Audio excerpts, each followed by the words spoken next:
Hey everybody, welcome to Dad's Den of Pop Culture. I'm still stuck in the 70s watching British TV and loving it. Today, I have a series that you almost can't even describe as a one-season wonder because it only has 6 episodes, but it is so quirky and fun and such an interesting concept and such a 70s concept that I knew when I first heard about it, I kind of knew I was going to dig this show.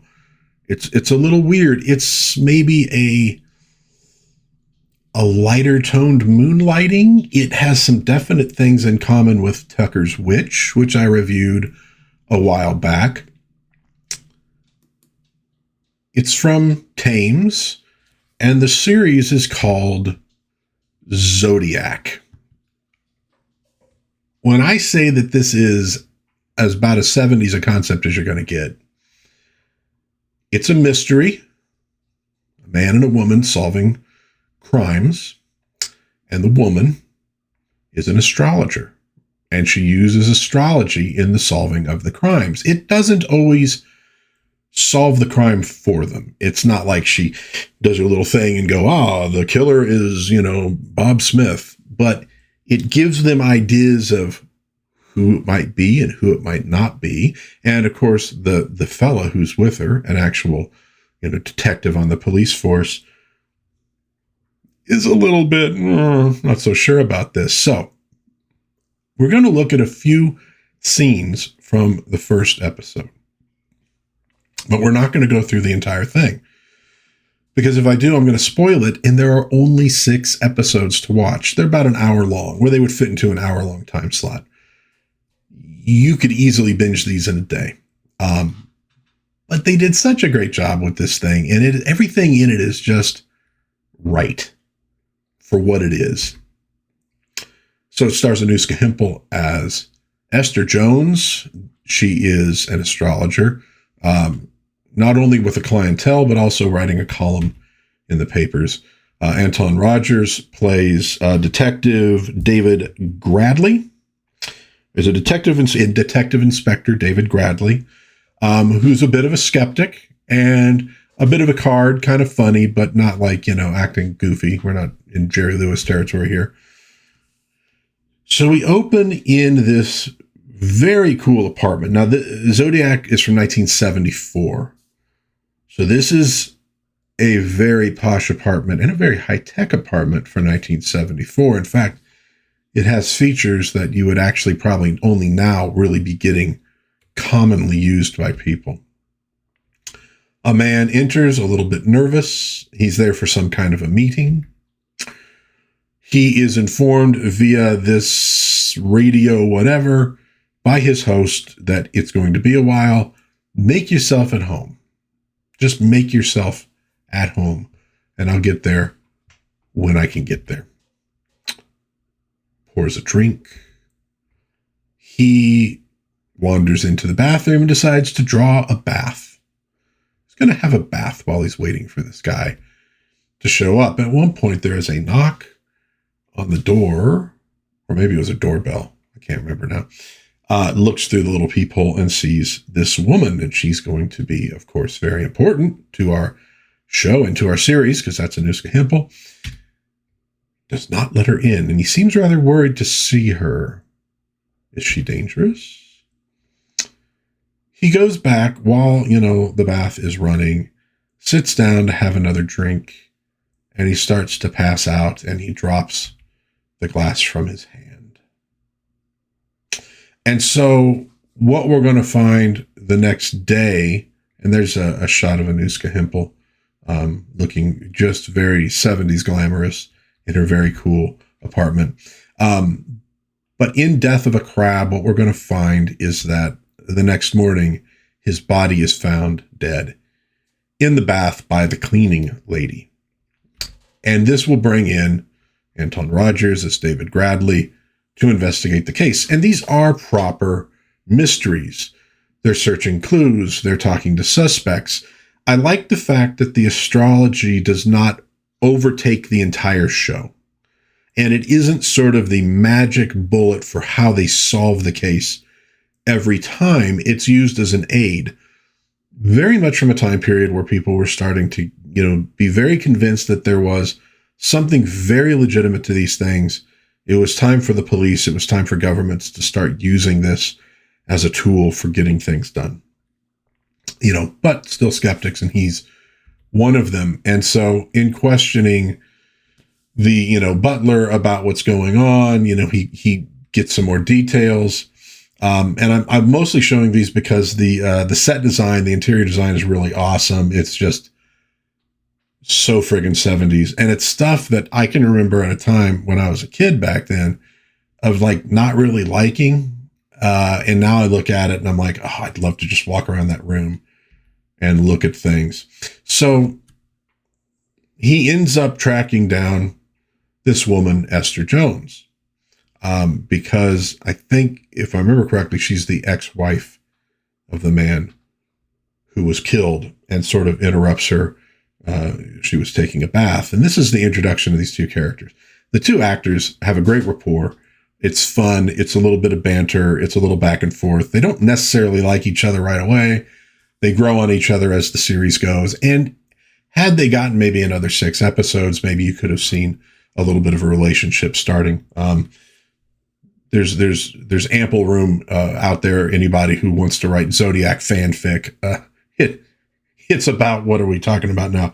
50 years since the series was on. So I don't know if you'll find a lot of people out there who will read your fanfic, but there's plenty of room for it. Plenty of good stories that could have been told. He's kind of looking around her apartment. It's a really cool apartment. I've said a few times, like, one of the elements of a good detective show, if your detective is a guy, is you got to have a cool car. Got to have a cool car. It's fundamental. In a series with a woman who's a lead, not even just necessarily a detective series, a cool apartment does a lot to get the audience interested. Definitely the female audience interested. Think about Mary Tyler Moore's apartment on Mary Tyler Moore's show. I mean, you could probably name a dozen of them. The apartment on Friends. It's that cool aspirational thing. So guys, oftentimes they're going for that cool car. Women are going for that cool apartment. In either case, it's usually when you're in your 20s, it's well outside your reach. You're not going to get those things, but great set design. And you get to also great costuming, but you really get to see the breadth of 70s design. It wasn't all what a lot of people picture it as. There are a lot of different design concepts and theories in the 70s, and they're well on display in this show. So he's looking around, he sees the tarot cards and stuff like that, and he doesn't take it seriously. A little bit of a smirk as he's looking in this mirror, and you see she's smirking too, because she does take it seriously. There's some questioning between the two of them about what's going on. He somewhat suspects she might be involved, although I think he pretty quickly decides that she's not. But the relationship between these two is really fundamental to the show. I talked about that like in Tucker's Witch as well, and obviously Moonlighting is a show. And they really do a fantastic job. But the show it's kind of laid back. It's a kind of calming show. I typically watch these shows 1 episode a week, the way they would have been shown once upon a time. And more often than not, I also try to watch it on the day of the week and more or less the time that the show would have originally been cast, just because I'm a big nerd and I like to do things like that. But rather than binging shows, I like to watch them once a week if I can, because that's kind of how they were designed to be watched. And I found myself really looking forward to Zodiac each week. Now, I've watched the series twice, but again, we're talking 6 episodes. It doesn't take long to get through the series. But the relationship between these two is key, and they do a really fantastic job. Good rapport between them. He's a skeptic. He's a bit of a smart ass, but not to the point that it's annoying or a distraction. She kind of puts up with them, but also I think sees the value in the guy. It's nice. It works well. Here you see a little shot of her balcony looking out. It's really cool design. In our first episode, we get a young, mustacheless and beardless John Rhys-Davies, which is really, really cool to see him in this role in this show. In the, I want to say, second episode, we get a young Dumbledore, the second Dumbledore, not the first Dumbledore. So you do get a few familiar faces to maybe American audiences, but you definitely get some familiar faces if you watch a lot of British TV, which I assume a lot of British people back then did. And just one last little shot of them having dinner together. But I mean, look at that shirt he's wearing. She's got the sort of headbandy looking, kind of hippie chick thing going. I've said this about other shows, and I'm a visual person. I like this kind of stuff. I like design more so as I've gotten older and I've gotten interested in lots of different kind of design concepts and how they all work. This thing's a fun one to watch. It's a feast for the eyes. I think I've already said that, but I'll say it again. You could have fun just looking at this thing because of how 70s, how retro it is. And that's a later episode too, where you actually have her doing some tarot readings. So they do bring that into it. So Zodiac, folks, it's 6 episodes, about an hour each. What have you got to lose? You can find it on YouTube at the moment. They're not the greatest quality transfers, but they're good enough that you could get the point of the thing and enjoy it.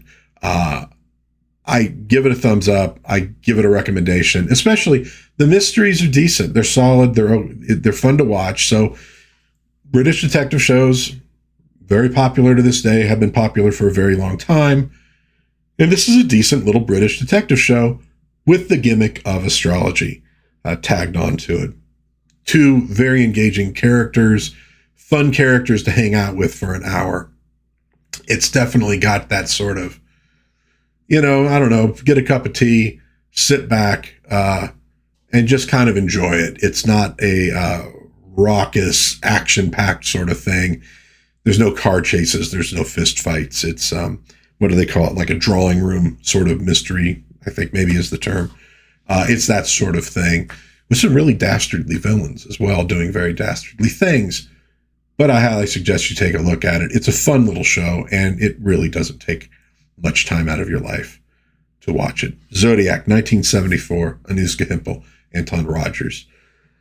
What say you? Is this a show you're aware of? I don't know if it's got a cult status in the UK or not, but if it's a show you've watched, enjoyed, please let me know in the comments. If you got problems with the show, let me know in the comments. If you have any questions about the show, put them in the comments, and I will answer those questions if I can. I don't want to spoil things, but I will answer them for you if I can, as soon as I can. If you enjoyed this little video review, video suggestion for Zodiac, please consider hitting the like button. It helps my little channel to grow and get more exposure. Maybe you might subscribe. Maybe you might share with a friend. I do a lot of pop culture videos on this channel, not just television shows, but also movies and books and comic books and toys and games. I like a lot of stuff, and I want to share it with other people out there. That's what this channel's all about. You generally won't see me trashing things. I might have some criticisms here and there, but I try to keep it positive and a fun place people can go to enjoy things with other people who enjoy enjoying things. That's what I'm here for. So maybe subscribe, maybe share with a friend. That would be really groovy. Until next time, God bless everybody. Please be kind to one another. Have a little bit of fun. Watch Zodiac. I think you might enjoy it. It's a chill little show.